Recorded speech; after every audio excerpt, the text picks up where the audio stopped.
within my website, and you can go through, click through, and order it on Amazon. How can you sell it for just $5? It says $4.95 right there. What? Well, I mean, is it like a? Did you have to keep the price? Is it a nonprofit thing? This book is published by Good Books Publishing from Intercourse, Pennsylvania, and they have a series of little books on peace building. So they have their whole branding is to create a number of little books. Gotcha. That are one on strategic peace building, one's on circle processes. I mean, they have various books. So that was part of the agreement originally. So we knew this wasn't about making money, but it was about trying to put together our expertise about dialogue. I've been doing dialogue work for a long, long time.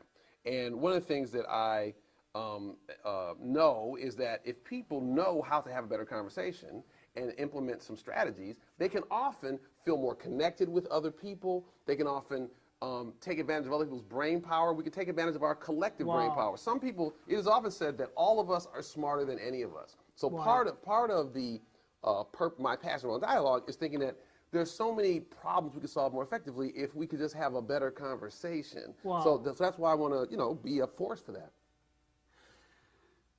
Well, it sounds like you're like a really good team player. I mean, that's what it sounds like. I'm trying to foster more team. I mean, maybe. And I hope this is true. But I'm trying to be a force for better team players, for more teaming in general, right? So, so all of our conversations, we're playing as a team, right? That's what the conversation should be about. Sure. So what made you decide to get into, I mean, your education, your background, obviously you studied like communications, mass communications? No, my undergrad degree is in computer science from Princeton. Okay. I wasn't very good at it and didn't like it very much because I think it's too thing-oriented as opposed to people-oriented.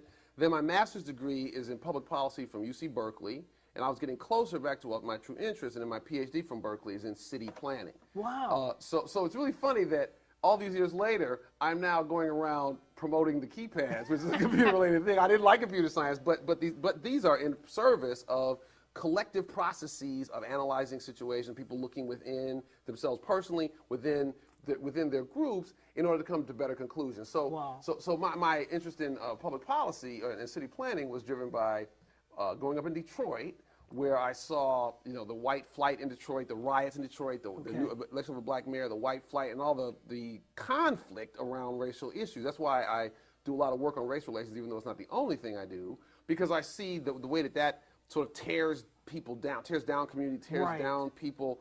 So I have my interest, I think, comes from, on the one hand, seeing the effects of difficult race relations really tear up a metropolitan area. Detroit, Michigan is still suffering from that. No kidding. What years were you over there? Were you? I grew up I was born in '61, and I left when I went to Princeton. I left in '78. So through the riot was in the big riot in Detroit was in '67.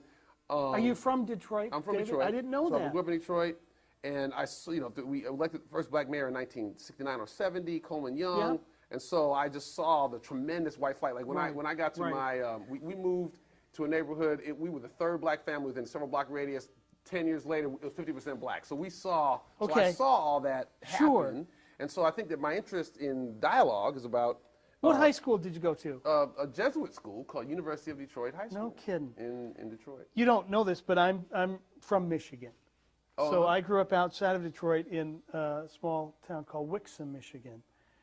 30 minutes, I guess, west of Detroit. But we'd go down and go to the Tigers games. Oh, yeah. The Coney Dogs, The Coney Island. And we would, the Lions played in Pontiac at the Silverdome. So we'd go up there.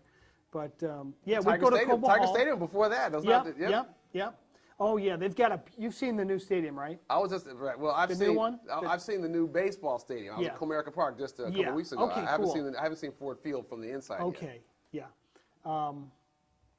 But yeah. So another Michigander. That's right. There you go. So anyway, what I'm trying to say was that I think seeing how Detroit was so torn up and still hasn't recovered from the level of segregation. Detroit is the most segregated major metropolitan area in the United States still now. Wow. Detroit is 86% black. It's the blackest city over 500,000 people, and two cities right outside of it are the two of the top 5 whitest cities, like I think Dearborn, and I can't remember the other one right now, are the two, I think Livonia, are the two two of the whitest cities above 100,000 people in the country, right next to, over 90% white, next to a city that's 100%, that's 86% black. So, you know, the segregation levels, you know, people study segregation indices, and it's a population phenomenon that people who study population do.